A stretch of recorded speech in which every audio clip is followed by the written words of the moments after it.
चलिए आज सीधे चलते हैं एक ऐसी जगह जहां का अनुभव शब्दों में बांधना थोड़ा मुश्किल है।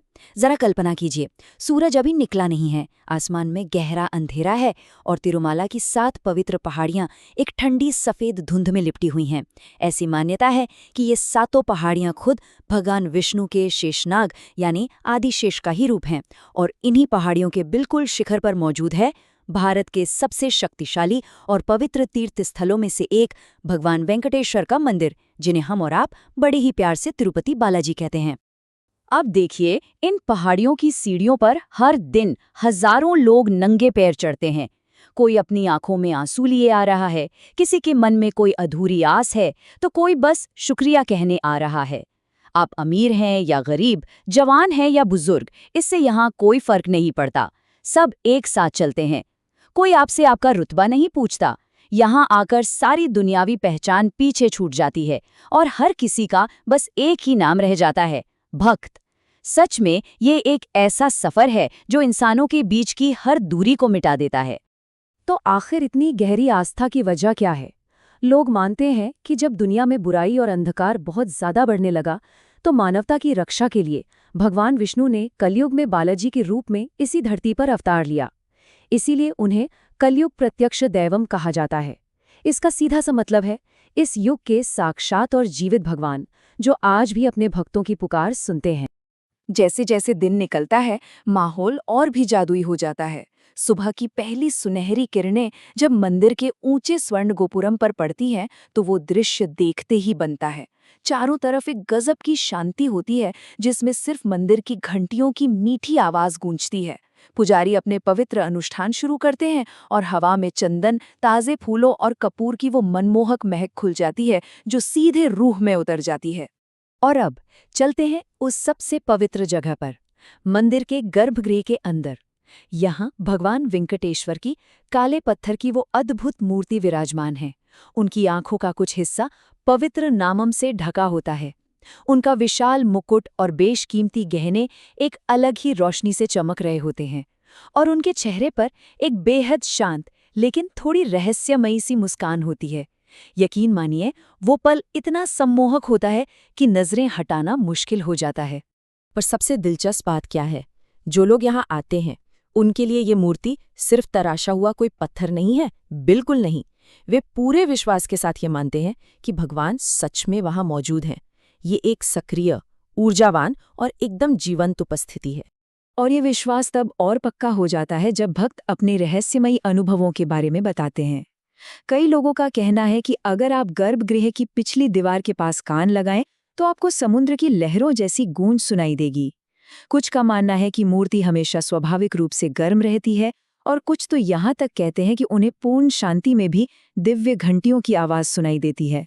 अब देखिए, ये आस्था के वो बेहद खूबसूरत और गहरे मामले हैं जिन्हें लाखों लोग अपने दिलों में बसाए हुए हैं। खैर, इस मंदिर से जुड़ी एक बहुत ही मशहूर कथा भी है। ऐसा माना जाता है कि भगवान बालाजी ने देवी पद्मावती से अपनी शादी के लिए एक दिव्य कर्ज लिया था और तब से लेकर आज तक भक्त उस पवित्र कर्ज को चुकाने में भगवान की मदद करने के लिए अपना धन, सोना और सेवा अर्पित करते हैं। लोग बड़े ही प्यार से कहते हैं कि बालाजी का खाता अभी भी खुला है। उनका मामला कभी बंद नहीं होता, यानी उनके प्रति भक्तों का ये समर्पण कभी खत्म नहीं होता और उनका आशीर्वाद भी हमेशा बना रहता है। हम सब जानते हैं कि ये दुनिया के सबसे अमीर मंदिरों में से एक है। हर दिन यहाँ की प्रसिद्ध हुंडी में लाखों करोड़ों का कैश, सोना और आभूषण चढ़ाए जाते हैं। लेकिन जो बात मुझे सबसे खास लगती है वो ये है कि यहाँ का सबसे बड़ा दान भौतिक नहीं है। यहाँ सबसे बड़ा दान है आध्यात्मिक समर्पण। रोजाना हजारों भक्त यहाँ अपने बाल मुंडवाते हैं। ये सिर्फ बालों का दान नहीं है, ये अपने अहंकार, अपने गुरूर को पूरी तरह से त्यागने का प्रतीक है, ताकि जब वो यहाँ से लौटें तो उनका दिल एकदम हल्का और साफ हो। अब जरा सोचिए, लाखों लोग, ये कोई छोटी मोटी बात नहीं है। इस एक जगह पर हर दिन इतने दर्शनार्थियों का आना एक ऐसा विशाल लॉजिस्टिक्स और मैनेजमेंट का काम है जिसे देखकर बड़े बड़े एक्सपर्ट्स हैरान रह जाते हैं। सच कहूं तो यहाँ दर्शन का इंतजाम करना किसी विशाल और स्मार्ट शहर को चलाने जैसा है। इतनी भारी भीड़ के लिए लंबी कतारें बेहद सुव्यवस्थित हॉलों से होकर गुजरती हैं। मुफ्त दर्शन से लेकर वरिष्ठ नागरिकों और दिव्यांगों के लिए खास मदद, कड़े सुरक्षा इंतजाम, पीने का साफ पानी और बड़े बड़े वेटिंग रूम्स, हर एक चीज को इतनी बारीकी से डिजाइन किया गया है कि किसी को भी परेशानी ना हो। और इस पूरी व्यवस्था और कभी-कभी घंटों के लंबे इंतजार के बाद वो एक पल आता है जो पूरी तरह से भावनाओं से भरा होता है। घंटों कतारों में खड़े रहने के बाद जब लोग आखिरकार भगवान बालाजी के सामने पहुंचते हैं, भले ही वो सिर्फ कुछ सेकंड के लिए ही क्यों ना हो, तो कईयों की आंखों से आंसू छलक करते हैं। सारी थकान गायब हो जाती है, क्योंकि उनके लिए अपने भगवान की बस वो एक झलक ही काफी होती है। और भाई, तिरुपति की बात हो रही है तो विश्व प्रसिद्ध तिरुपति लड्डू का जिक्र कैसे छोड़ सकता है। मीठा, सुगंधित और भगवान के आशीर्वाद से भरा हुआ ये प्रसादम कोई आम मिठाई नहीं है। ये वो जरिया है जिससे भक्त अपनी इस खूबसूरत यात्रा की याद और वो दिव्य स्वाद अपने साथ अपने घर तक ले जाते हैं। धीरे धीरे शाम ढलने लगती है, लेकिन तिरुमाला में रौनक कम नहीं होती। रात के अंधेरे में पहाड़ियों पर अनगिनत दिए चमकने लगते हैं।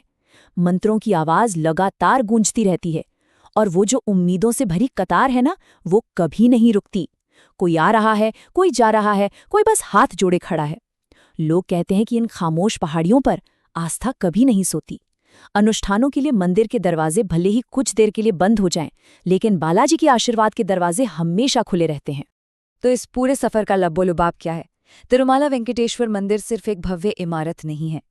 ये परेशान लोगों के लिए एक उम्मीद है, कमजोरों के लिए ताकत है और बेचैन दिलों के लिए एक गहरा सुकून है। लोग यहाँ जिंदगी का अपना सबसे भारी बोझ लेकर आते हैं और बदले में एक अटूट विश्वास लेकर लौटते हैं। उन 7 पवित्र पहाड़ियों पर वो आज भी सबका इंतजार कर रहे हैं। तो जाते जाते बस एक बात सोचेगा, आखिर वो क्या जादुई ताकत है जो लाखों लोगों को एक ऊंचे पहाड़ तक अपने सबसे भारी बोझ उठाने के लिए प्रेरित करती है, सिर्फ इसलिए ताकि वो वापसी में खुद को पूरी तरह से हल्का और मुक्त महसूस कर सके। ये इंसानी आस्था का एक ऐसा चमत्कार है जो सच में अचंभित कर लेता है। इस पर जरूर गौर कीजिएगा। आज के लिए बस इतना ही।